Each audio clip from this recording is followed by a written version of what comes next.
This is Comic Shenanigans, episode 1049, a conversation with Kurtis Findlay. But ain't no stopping them shenanigans. No getting into shenanigans. All up in them shenanigans. Shenanigans.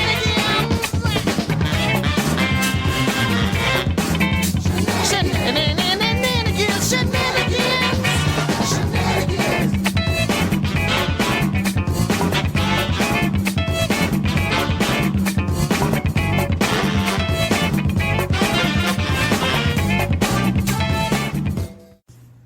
Welcome to the Comic Shenanigans podcast. I'm your host, Adam Chapman. This is episode 1049.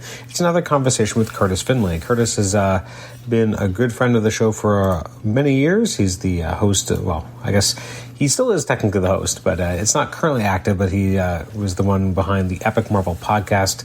He's also one of the chief admins of the Epic Marvel Collection Facebook group.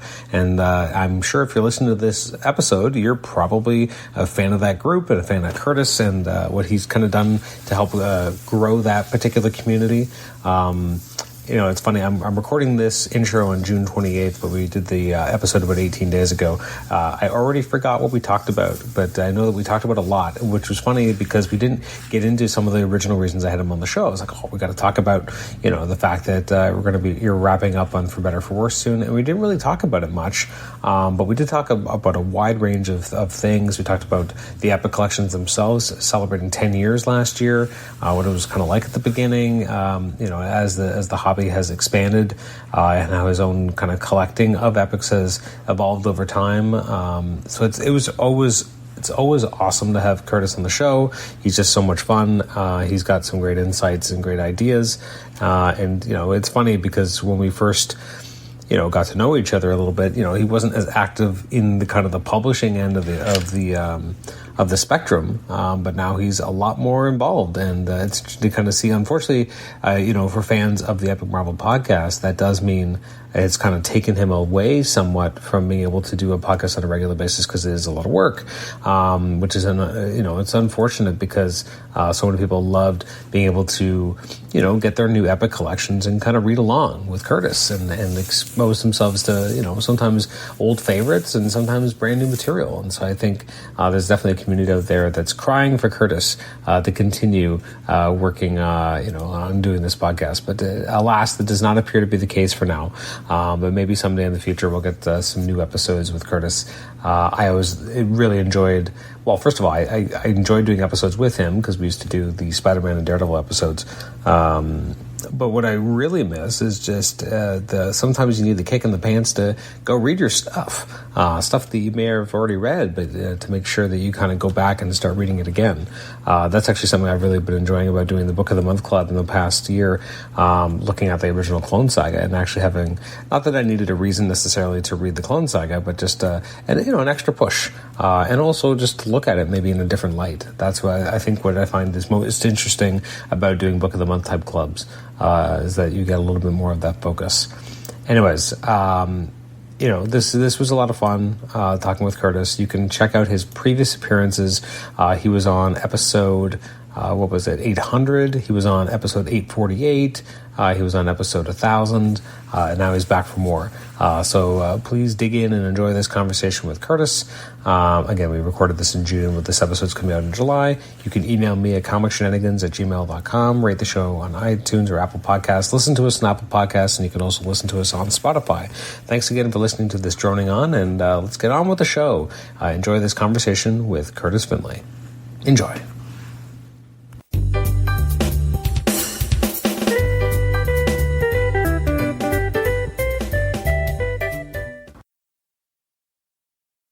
Kurtis, welcome back to the Comic Shenanigans podcast. Oh, thanks for having me once again, Adam. It's been a little while, hey? Yeah, your last time on here was episode 1000, which was my quote-unquote final episode. That didn't stick. That was, it was published August 12th, 2022, on the 10-year anniversary of the show. I took off and said, no, I'm done. And then a year later, I was not done.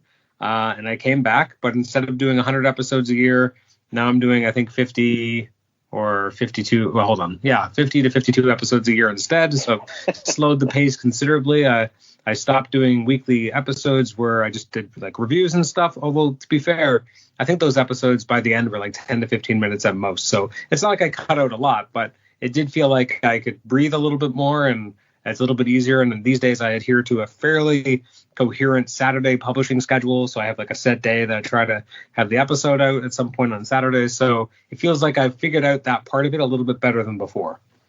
You know, I understand what you're feeling, because for those listeners who don't know who I am, I have a Marvel podcast. It's called the Epic Marvel Podcast, and I've been podcasting for like the past decade or so.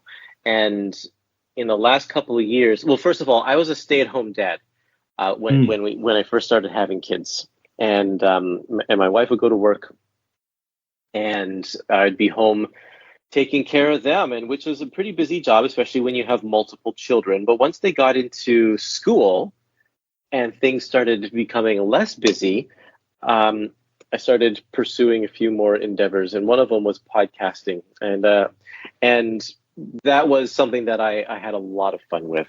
And then that indirectly started leading to some of the book projects I started working on, and then that stuff got more and more busy and more intense, and now it's kind of taken over, and I haven't done podcasting for a year and a half or so now, and I do miss it, but I just don't have time for it. It's just not in the schedule anymore. Yeah, it's hard. I mean, it definitely, like, I when I ended it, it's interesting. My son never really said anything about it, and then I remember when we were recording like just like a little 5 minutes at the end of my 1000th episode, and he was like really upset that I was ending it. And I'm like, why? He's like, well, it's cool that you do this, like other dads don't do this and you do. And I'm like, oh, I hadn't thought of that. And when I was ending it, I kind of decided on my own to end it, and my wife was kind of like, we didn't ask us, and I was just like, well, I just assumed everyone would be happier if I wasn't doing it, but she was like, you should have asked us. So when I was bringing it back initially, I was like, oh, I want you to be involved, I want you to do episodes. And then the interviews just took off in a way that in some ways was dwarfed what I'd done before. Like I had always tried to do interviews since about, it's crazy to think back on it, but I don't think I started doing interviews to about episode 250. I don't know what I was doing for those first 250 episodes, but I wasn't doing interviews. And then suddenly I was doing interviews, and my wife would make fun of it because I called it like I think it was like the summer interview season, because I just assumed that they would stop. Like they would dry up and no one would talk anymore, and that would be it. And it never stopped. And then when I brought it back, I think almost every episode has been an interview, or I do regular Book of the Month clubs now where, me and my two buddies, we chat about something. We're actually just spending the next year just doing Clone Saga stuff from the 90s because we're big Clone Saga fans. So that's going to be like a year's worth of material. If only that. And so that's kind of it's been easier to manage it as a result. And so doing the interviews and stuff it's still rewarding. And I finally got my white whale. Like my white whale was Mark Bagley forever. And then I think I recorded maybe close to 4 hours with him, or maybe 3 hours with him over 2 different sessions, which was, that's everything I ever wanted. I always said that if I got Mark Bagley on the show, I would just end podcasting. Like there'd be no other point. He was the one. And so when I got that, it was like, oh, wow, like this has happened. But then it was also move on to the next episode because you're still going. And it's interesting. I was it's funny looking at your podcast. The last episode you put out was, appropriately enough for you, Gen X. That's right. It was actually, it's interesting. I think it's 2A. Like I think you owe everyone a 2B, don't you? Yes. In fact, that episode has sat half edited for the last year and a half. I just haven't gotten around to finishing it. That's funny. So it's interesting because I mentioned this to you before. I recently had Jason Liebig on the show. Yep. Well, actually, by the time this episode goes out, 2 episodes with Jason will have been published. I actually literally just recorded the second one today. But I was looking around. I'm always looking at editorial or people who worked in editorial in the 90s, because that's my proving ground. Like I want to talk to everyone who was involved at Marvel in the 90s as much as possible. I find it endlessly fascinating. So really I got Jason to say yes, and then I was like, oh wait, he did Curtis's show, and then I laughed really hard because it was the 25th anniversary of Gen X. It was a big deal. I remember that whole summer, like the whole year, you were so big on getting everyone you could to talk about Gen X on this auspicious 25th anniversary. And then I'm sitting down with Jason, and it's the 30th anniversary. I'm like, wow, 5 years goes by fast. Yeah, right. But it was a lot of fun. Actually, I pimped out your show in my intro, because I'm like, people should go back and listen to this interview, because your interview with him is great. You go really into the Gen X of it all. When I sat down with him today, I was like, okay, we didn't talk about Counter X the first time or any of that stuff. We're going to do it. Didn't touch one comic he edited. We talked for like an hour and a half. It was more about the history of Marvel and editorial. I asked some, weird little questions about things that had bugged me. He brought up something that happened with what's his name? Mark Gruenwald walked into his office right before he died, and, asked him about something, and he asked about this project, and I was like, I leapt on it, because that project was something I wondered about for 20, 30 years. This project that I saw solicited never came out, but I knew that it had been mentioned, and he mentions it just as a casual thing, as throwing away in the story. I'm like, oh my God, you have to tell me about this, because I've always wondered this. I've asked people before, no one knows about it. It was in the solicits in Marvel Vision magazine, but so out of nowhere he knew this official Marvel timeline that was supposed to be published in 1996. So we just gabbed about that for a while. So yeah, he was a tremendous guest. That's fantastic. Yeah, he is really has a lot of great things to say about the behind the scenes stuff. I remember that from my interview, because we got into the whole bankruptcy stuff and how that affected even Generation X and stuff. And yeah, great to be able to talk to the people. And we're far enough removed from all of that people can speak a little bit more openly and more freely about it as well, which is really nice too. For sure. So I actually have a question for you, because you are the Gen X fan. Like, yeah, okay. You're a huge Gen X fan. You're unabashedly so, correct? Yeah, that's right. Yeah, I mean, I recognize that not the entire run is, there are some less than stellar parts. But, the reason I love it so much is that it was, in 1994 when it came out, that I was just entering high school. And that was the first comic that I jumped on board on number one, mainly because my brother had given it to me as a Christmas present. And I stuck with it for the entire 75 issues that it ran. And that's, I think, maybe the only time that I've actually done that, like stuck through from start to cancellation. Other times I've jumped off early, or I went away and came back or whatever. But this one, actually that's not true. There are other titles, like a lot of the Ultimate titles and that kind of thing. But that was the first one. So it has a special place in my heart. Okay, so in my preparation to speak with Jason, even though we ended up not talking about it at all, I started reading some of the Counter X stuff for Gen X. And like, I never followed a lot of Gen X. I saw it more in the view of like, I would read crossover issues, that kind of stuff, but it was never a book I really followed on a regular basis. So I'm curious, for someone who was reading it at the time, how upsetting was Counter X? Because it just, not that it was bad, because it wasn't bad, but that it was it did feel tonally very different. You immediately have Sync die, but you don't even know for like after 4 months, and then they go back and tell you how. Like, what was that like for you as a reader at the time, to have this team that you've been with since the beginning, and then such a drastic change virtually overnight? I think people, and myself included, were welcoming the change because Gen X wasn't really in a great spot. Jay Faerber was the person before, and this kind of happened with every Generation X creator. They start off strong and bring us some really, really good quality stuff, and then they don't know where to go with the story, and things go downhill. It happened with Larry Hama, it happened with Jay Faerber, and then it happened again also with Brian Wood with Counter X as well. And so we were ready for Counter X, and Marvel was hyping Counter X quite a bit with these 3 titles that were getting an overhaul, because all of them were not doing well. It's like, we're going to breathe new life into this. We're going to bring this into a new decade. This is 1999, so we're on the cusp of the new millennium. and things were going to be good. We're going to get in a bunch of new artists who are fresh and bring a different perspective, not just to Gen X, but to Marvel Comics in general. It was not the typical style that we saw. And so those first few issues, it was awesome. I really liked it. I really liked it because it was something different. And it was, I was kind of getting bored of comics in general at that time as well. And I think the Ultimate Universe was just a year or two away at this point, and so it was just a breath of fresh air. In regards to Sync dying, that was definitely kind of a shock, but at the same time we saw it coming because they didn't tell us for the longest time. It was like, well, what possible reason do they have for not telling us? Well, obviously they're going to kill him off.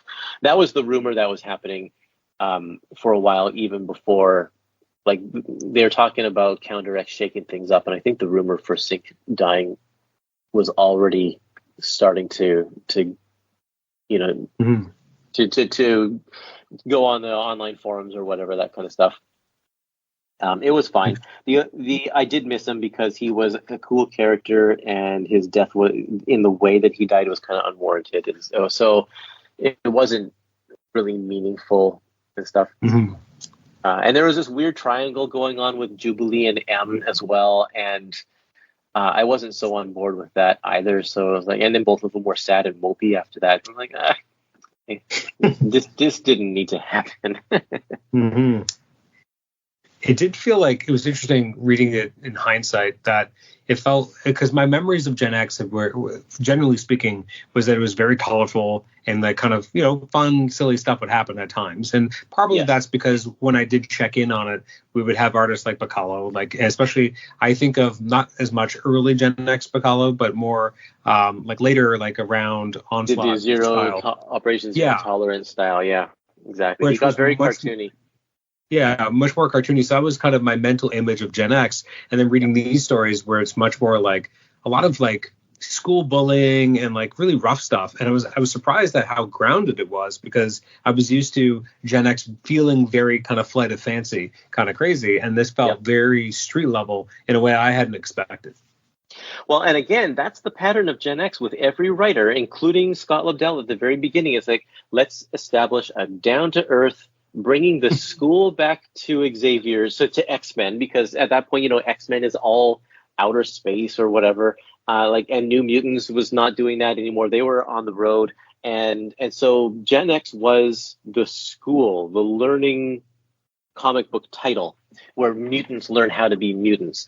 And yes, Scott Lobdell started that. And then pretty soon there's like, now we're in a dimension with fairies and dragons, getting away from all of that. And then after that, Larry Hama steps in and brings the classroom back, and it's like, okay, we're great, we're back in the classroom, and then pretty soon we're on a train that travels through dimensions, and okay, well now it's weird again, and then Jay Faerber steps in. It's like bringing it back to the classroom. Okay, well now M's a vampire hunter, and like I don't know, there's White Queen's sister is there with doing the Snow White parody or something. I don't even remember some of those.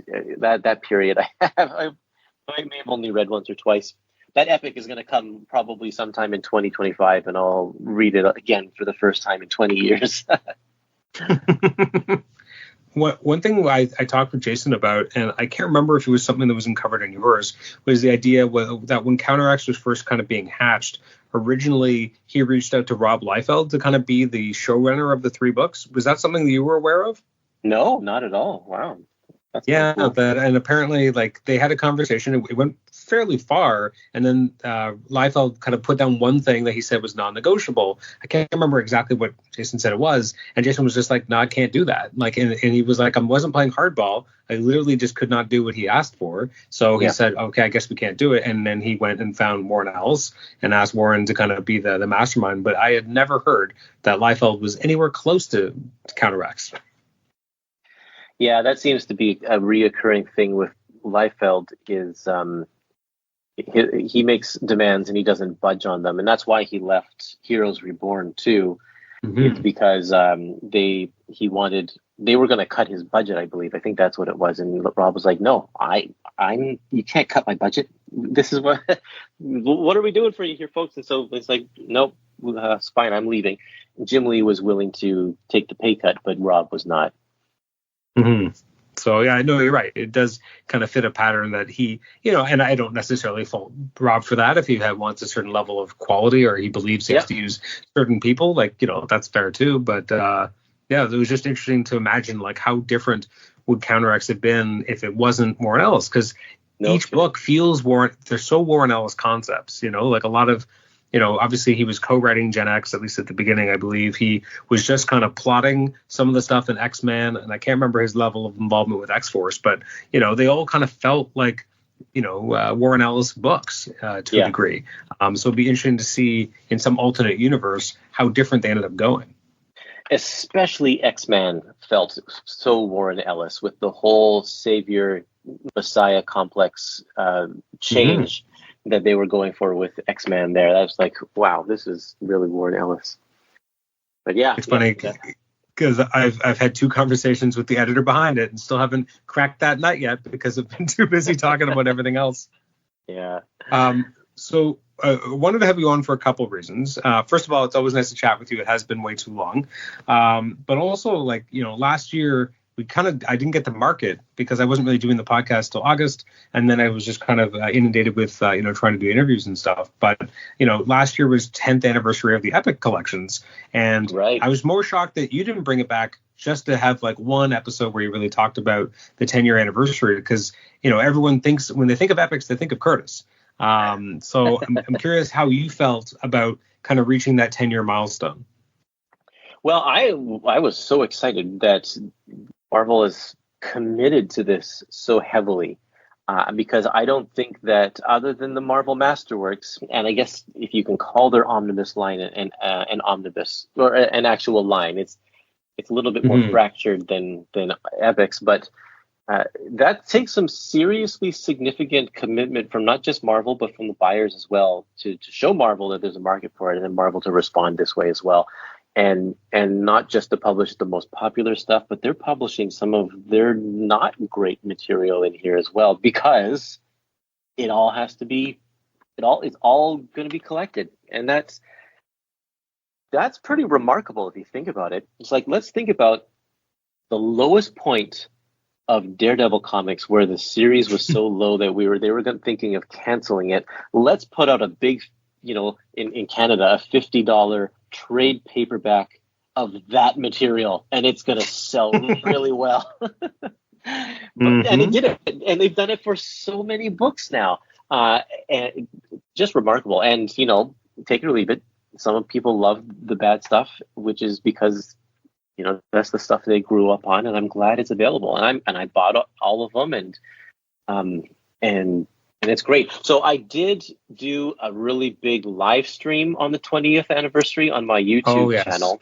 So I didn't do anything for the podcast, but it was like a 2.5-hour stream where I brought on some special guests and to talk about Epic collections and the various different parts of them.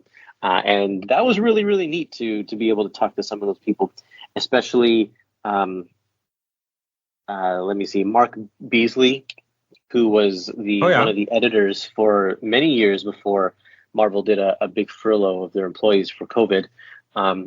He ran the more modern side, the 80s and 90s Epic collection volumes. And so he gave some great insight as to the origins of Epics and what goes into making them, the decisions behind them, and that kind of stuff. So that was really neat. So look up Epic Marvel Podcast on YouTube, and you should be able to find that live stream. Okay. Yeah, it's interesting. Even though I guess technically because I'm a podcaster, I am a content creator. I throw up when I say it, but I mean, technically that's what this is. But it's interesting. My son loves watches YouTube all the time. I can't commit to YouTube videos. I find something about me, I will listen to a podcast till the end of time. There's just something about it because I usually I'm always doing something. So having something just in my ears that I can kind of walk around with, I find I don't have the the wherewithal to sit down and like watch a video. I think one of the few times I will, and usually it's kind of when I'm working, is when you and Omar are announcing new epics. I'll watch those videos. Well, that kind of video you don't even have to watch. You could just listen to it. No. That's true. Same with the epic stream that I did as well. You could just listen to that. We do have some visuals, but for the most part, it was all just talking. So, yeah. In fact, should just grab the audio from that and stick it on the podcast. Right? Why not? Yeah, why not? There are people who probably have not heard it, and they would be like, "Oh my God, there's a new Epic Marvel podcast episode." Yeah. Plus, you get to see, how many people are still subscribed. Yeah, I guess I don't really know. Yeah, that would be interesting. I don't have comment moderation on my WordPress site for the podcast. Okay. But I have to approve all of them. But I don't have one of those plugins where it automatically filters out spam, and you get really, really bad spam on WordPress sites. Just there are these bots that come along and post links to whatever products or adult sites and all this kind of stuff, right? And so I have it so I have to approve all the comments. And I stupidly didn't set up one of those things to just filter out ones that are known to be spam. Because now, after a year and a half, I logged in the other day just to poke around back there, and there's something like 20,000 comments that I need to approve, and they're all mostly spam. But I don't really, I could just select all and delete all of them, but then I don't know if there are actual real comments in there. And I'm like, well, I should really go through all of them. There's no way I'm going to go through all of them to find out if there are real comments. So if you leave a comment on my blog, it's probably never going to be seen at this point. Oh, that's too bad. I just won't approve any of them. Well, let me ask you a question. Obviously, as you said, you're not really able to podcast because just, life took over and you don't really have the ability to do it anymore in terms of the time. What do you miss most about doing it? Well, honestly, I miss talking to people like you about comics. That was such a great, on the same intellectual level that I want to talk about them, because I don't have, your normal friend group that you have every day, go out for coffee or whatever. Not a whole lot of them are comic fans. I have my brother, and so I can do that with him, which is great. But that was so great to have a rotating cast of guest podcasters who would just come on the show and talk to me about comics. I love it when we did those Spider-Man and Daredevil episodes. It was just such a special time. And I'm still reading them, even though I don't talk about them. But I miss the talking about them part. I do miss talking to the creators as well, but I more miss talking to these people who have become my friends. Yeah, it's just So I guess we should probably just talk more about comics offline, or right? not on a podcast, just because I miss that. Yeah. It is. I do enjoy every time because you always seem to get epics a little earlier. So just when you always post out when a new upcoming epic is coming out and you kind of have a picture of it, you know what? I really enjoyed that. I always just enjoy seeing other people opening them. It's interesting. When the program started, it was only the 4 lines, right? So you're like, oh, okay. Well, if you buy everything that they put out, maybe that's 100 or so volumes or, whatever the case might be. And then they expand and then they expand and then they expand. And then they have more, the modern epics and you have Star Wars and all this stuff. So is there a point at which you had to kind of decide, because I don't believe you buy Star Wars, do you? Well, I didn't. When Star Wars first came out, I was like, I'm not interested. This is not something that I like Star Wars, but I've never been enough of a Star Wars fan to buy into any of the comics or anything like that. I've enjoyed the few that I've read over time, but I didn't need the epic collections. So I let them slide. And then eventually it got to the point where, you know what? I am known as the guy that is most knowledgeable about epic collections. I really should have the Star Wars ones so that I can absolutely say that I am an expert or knowledgeable. Like I wouldn't be an expert if I didn't have those at my disposal to be able to reference or know the material and that kind of stuff. So I went on a trip around. Let me see. This was actually in 2020. COVID had just hit, and my family took a risky vacation to Kelowna, which is a small town in British Columbia here. That is, it's a good vacation spot. And I went to a bookstore and found New Republic Volume 1, which at that time was like one of the hardest epic collections to find. I found it just at a bookstore. I'm like, okay, well, I guess I'm going to get this. I guess I'm in Star Wars land now. I guess I'm going for all the Star Wars ones. And so I did that. And then thankfully, there's a toy store in a suburb near my place called Toy Traders. And they have a big comic selection. And they had tons of the epic collections. And the Star Wars ones all marked at $20 each, which in Canada is a great deal. You don't get the in-stock trade deals or anything like that. So I went and bought like all of the volumes. And that really brought me pretty much up to speed with Star Wars at the time. I just had a few to catch up on, and now I have them all. And now I've got a good thing going with Marvel where they send me advanced copies, and I do some promo work for them on TikTok and on YouTube and that kind of stuff as well. So it's worked out really nice. I've been able to keep on top of it. Yeah. I guess I owe you a thank you because I have my one Star Wars epic that come from you. So thank you for that.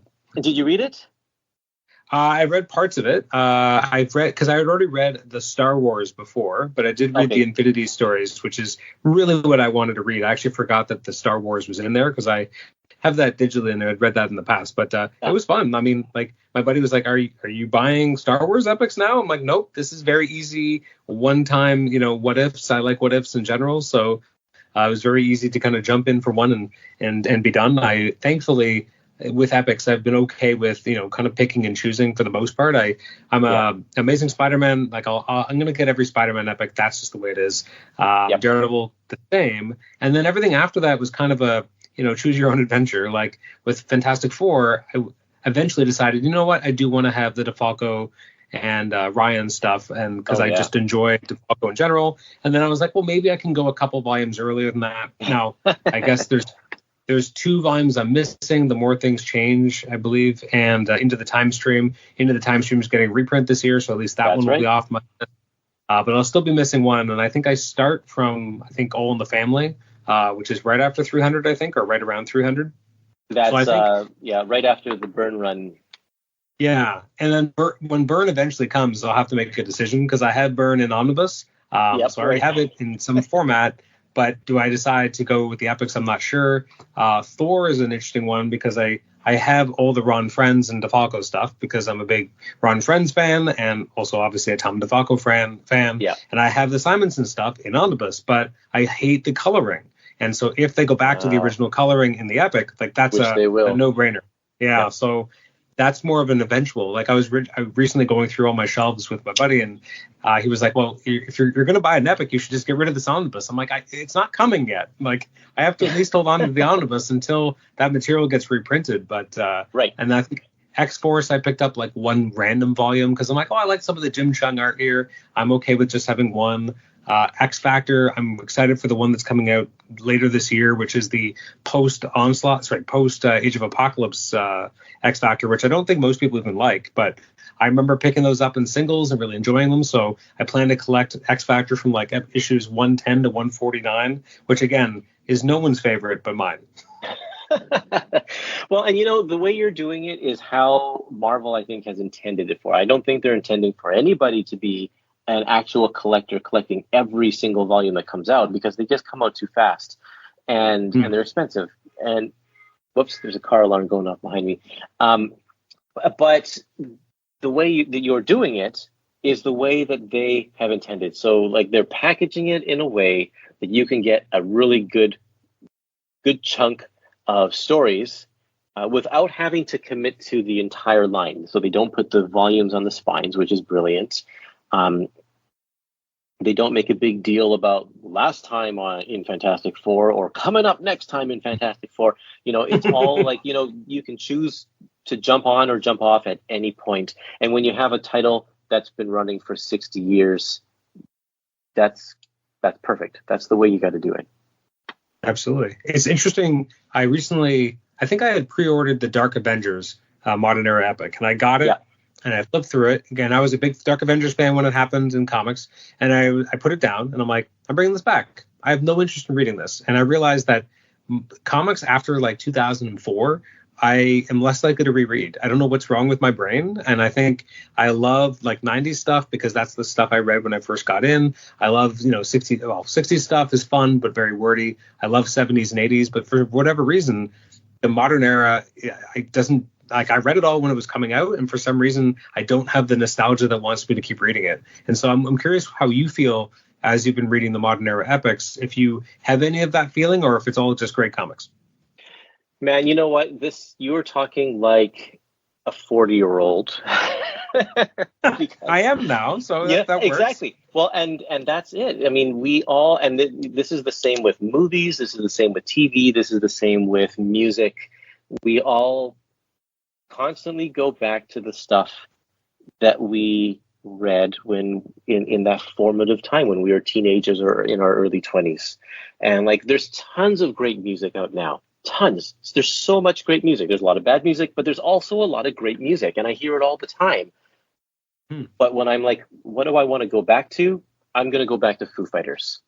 I'm going to go back to Radiohead and Smashing Pumpkins because that's what I loved when I was in my 20s.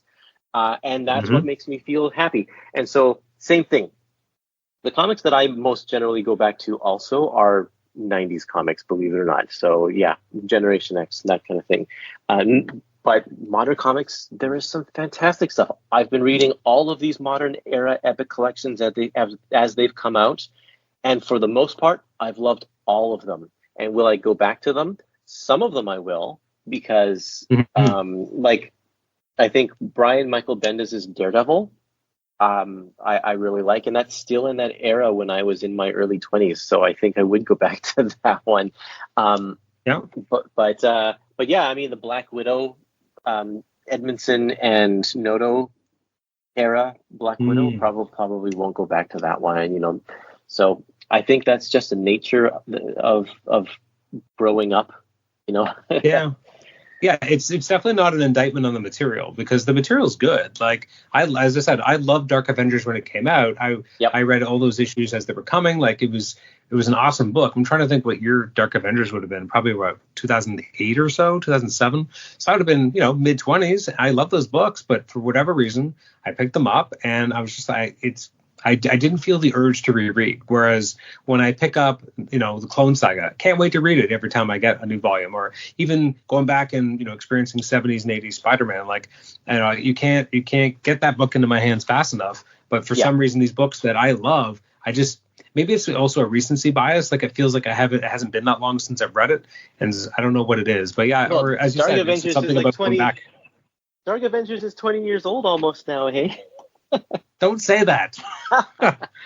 No, but for me, I think it's Ultimate Spider-Man. The Division at Cataclysm, when they switched gears, I stopped. That was my jumping off point for Ultimate Spider-Man. Me too, yeah. So I could read the early stuff over and over again, those first 120 issues or whatever it was. And then everything after that, I just don't care about. I've read it, but I won't go back to it. Unless it comes out as a modern era epic collection, in which case I will read it at least one more time. Mm-hmm. It's interesting. One that I've always thought is weird that it's a modern era epic, but I get it, is Spider-Girl, just because it doesn't feel, anything about it doesn't feel modern. Like it feels, it felt like a throwback when it first came out, let alone, again, just because it's in the late 90s, it feels weird to give it the modern era kind of title. I am one of those people who's going to rebuy it just for the spine, which is ridiculous. Although at least in that one, I think you mentioned this online as well, but like at least the first volume, there's a reason to upgrade from the original because it was I think it was Quad, wasn't it? It was, yes.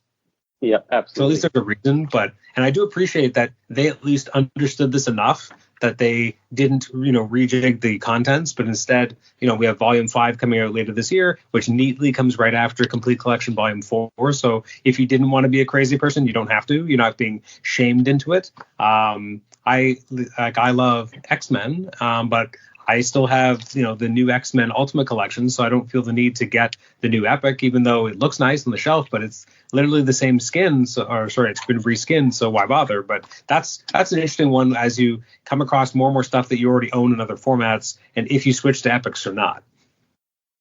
Well, with new X-Men, I want to go back to Spider-Girl for a second, but new X-Men, sure. That volume, yes, it is exactly the same. In fact, the first 3 volumes are going to be exactly the same as the new X-Men Ultimate Collections that came out a number of years ago. Well, I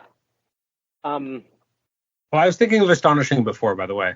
Astonishing. There. Right. Well, Astonishing is in the same boat. There's two of those Ultimate Collections, right? And then after that, the titles carried on. But they didn't make more of those Ultimate Collections. So with the Epics, at least they will keep that going. Mm-hmm. Hopefully. So if you want all your titles, your spines to match, you'll have to do the upgrades.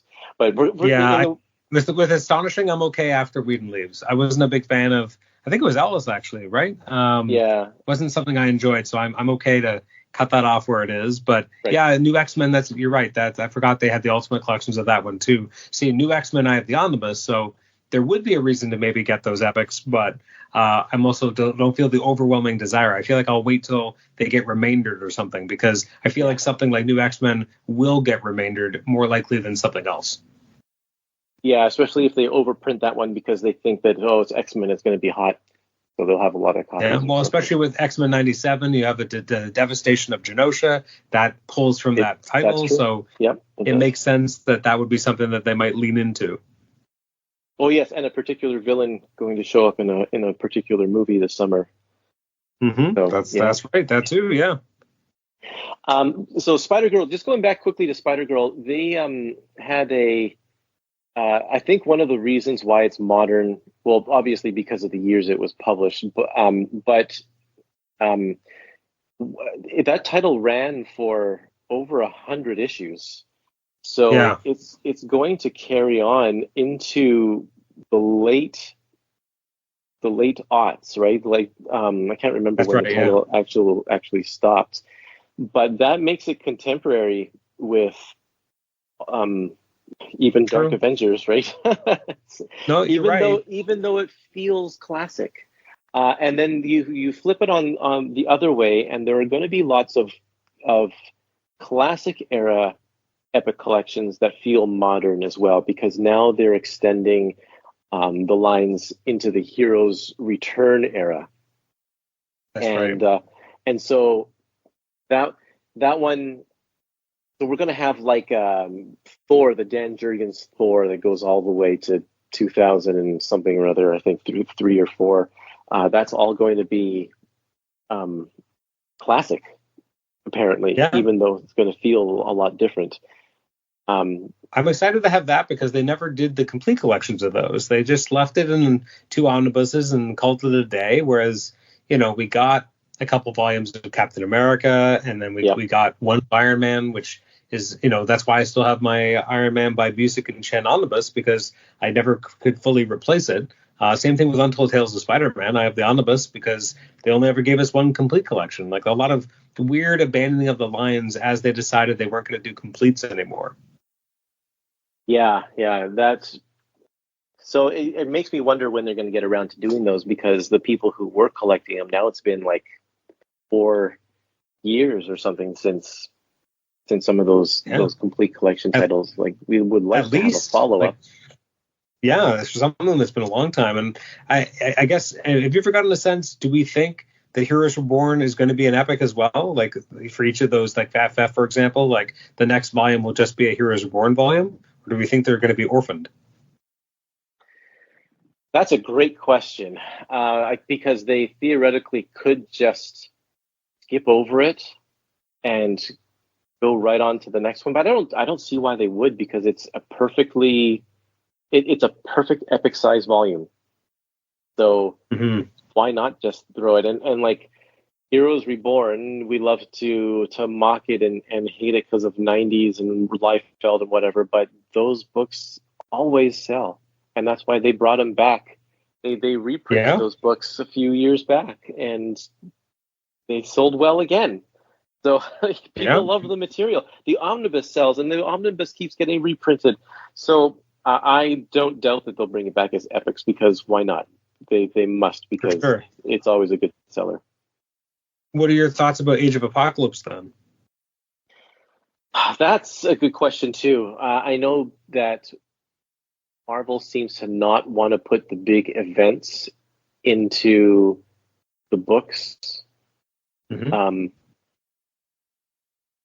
So I don't know if they will include that or not. We already know that they've skipped over the Weapon X stories in Wolverine, the Dying Game. They didn't do the Weapon X issues.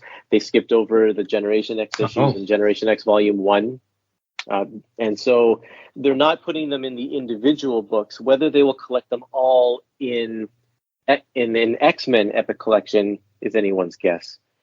I would love. I guess. It would sound like they're probably not, but it would be nice because, like, I had the original.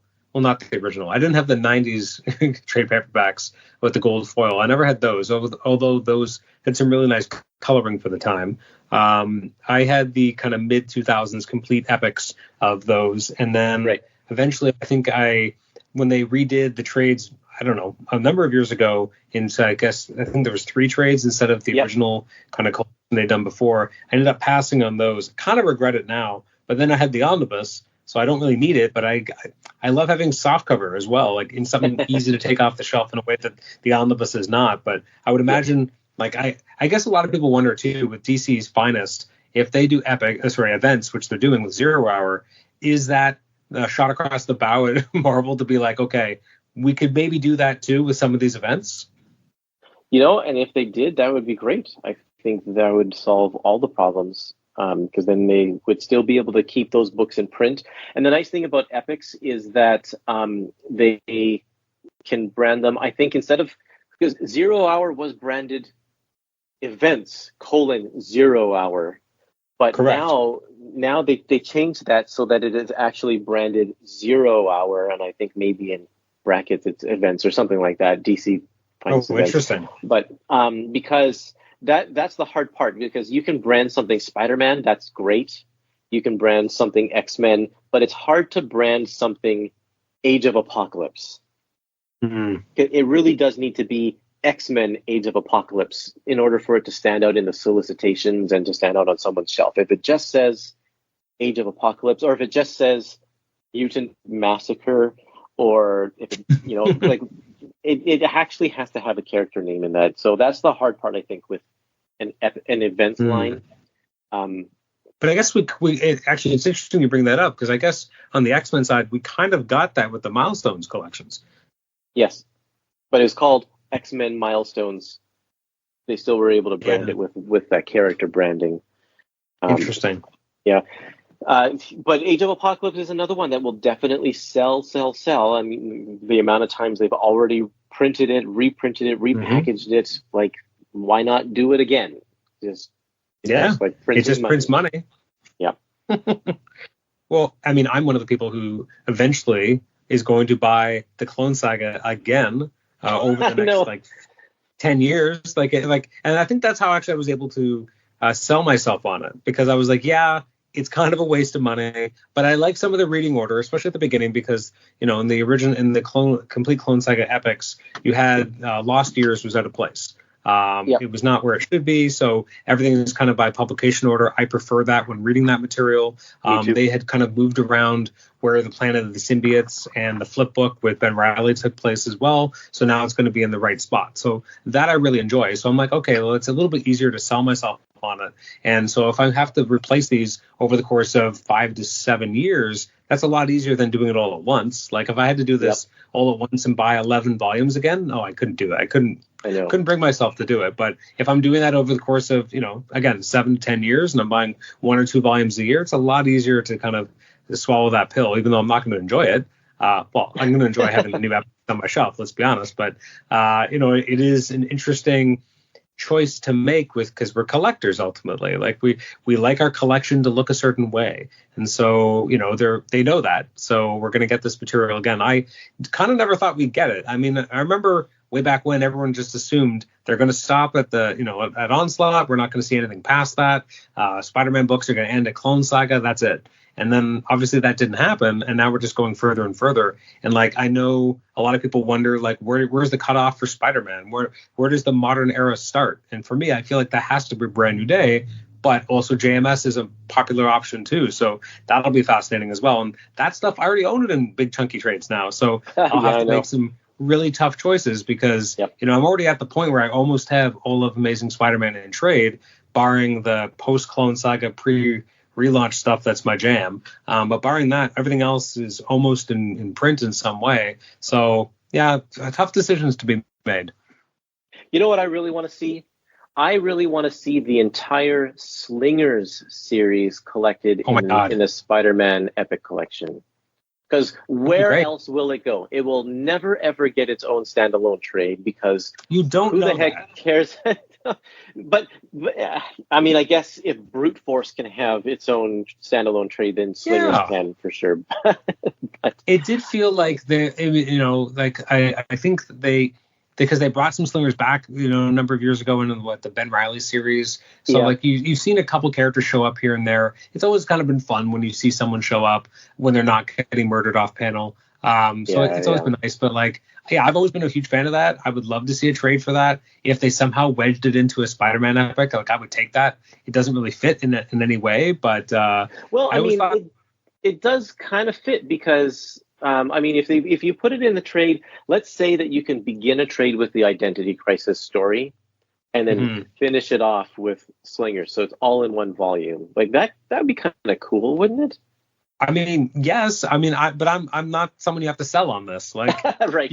You could just give me a complete Slingers and I'll buy it today. So I'm the bad person to ask that question. But no, that'd be really fantastic if that ever happened. I really like that story. That was the first time I'd ever heard of Chris Cross as the artist. Oh yeah, and I like his work. It's just it's an interesting, different style. And he went over to X-Man, I think, for a little while as well. He popped up every once in a while through there. I remember. I like this stuff. He was great. I remember at DC, I think he worked on the Jason Rush version of Firestorm. Obviously, he did Captain Marvel for that long run as well. Oh, yeah, that's right. And actually, that'd be a great epic to have. I mean, I have the omnibus now, so I don't need it, which means it'll happen. Thunderbolts is a tough one for me because I remember buying the original Classic trade, and then they had Thunderbolts Classic, and I bought those, and they had the Hawkeye and the Thunderbolts, and I'm like, well, this is the best it's ever going to get. And then they put out an omnibus. I'm like, all right, I guess I'm in. And then I got 3 volumes of omnibuses, and they're like, hey, guess what? We're getting epics. I'm like, all right, come on. So I'm finally I'm getting rid of my soft covers, so I'm getting rid of those, and I'm cycling in, the new epics for Thunderbolts, which I'm really excited about. Keeping those omnibuses until they're completely replaced, and then I'll have to decide to get rid of those too. But again, you have to kind of make these weird decisions as a collector, as someone who wants a library for a particular character, and then they do things in weird orders, and then you end up with having to throw out your children. Oh boy, yeah, it's so much fun. I think that's part of the fun of it is when you have. If you're able to get to the point where you run out of shelf space, you have to make those decisions. Maybe it's not that fun. I'd rather just buy another bookshelf. But it's like, what is essential? It is kind of fun though. I mean, it's rough, but also kind of, you have to have someone with you who understands what you're doing and how difficult it is. And then it actually can be kind of a fun game because my buddy was like, you don't need this in 3 different formats. I'm like, don't I? I own Spider-Man Life Story and singles. Digital. I have the original trade, and then they put it out in a hardcover that included a special issue that came out later, and then they did release that in trade afterwards. So I have all 5 of them. It's too much. But But I just love that story, and I just kept, but like I was like, oh, I love the trade. This is great. Oh, I have to buy the hardcover in order to have this extra issue. And I was like, well, I really prefer soft. And oh, you're doing soft now, so I do have to cut us off, unfortunately, because I did have a heart out. I didn't even talk about For Better or For Worse, so I am the worst person. Let's do it again then. Let's, there's no reason why we shouldn't have a part 2. This is true. Well, when is the last For Better or For Worse coming out? That one's not out till November, so you can either wait till then or we can talk before that. It's up to you. Okay, well, I'll have you back before then. I'll have you maybe late summer or in September. I'll bring you back, and I will ask you all sorts of questions about what the Marvel art books you're working on, as well as obviously putting to bed For Better or For Worse. That's right. That sounds fantastic. Yeah, no, and I, even though we didn't get to that stuff, I totally enjoyed just talking about the epic collections as well. What a blast. I mean, there's, as you said, like, it's nice to find people who could talk about such a nerdy, niche thing. And that's, I mean, comic books already are their own niche. And then epic collection people are an extra special, awesome type of people. Yep, that's right. We are extra awesome, way better than omnibus people. Ooh, shots fired. All right, Curtis. Well, thank you so much. Not a problem. Thanks, Adam.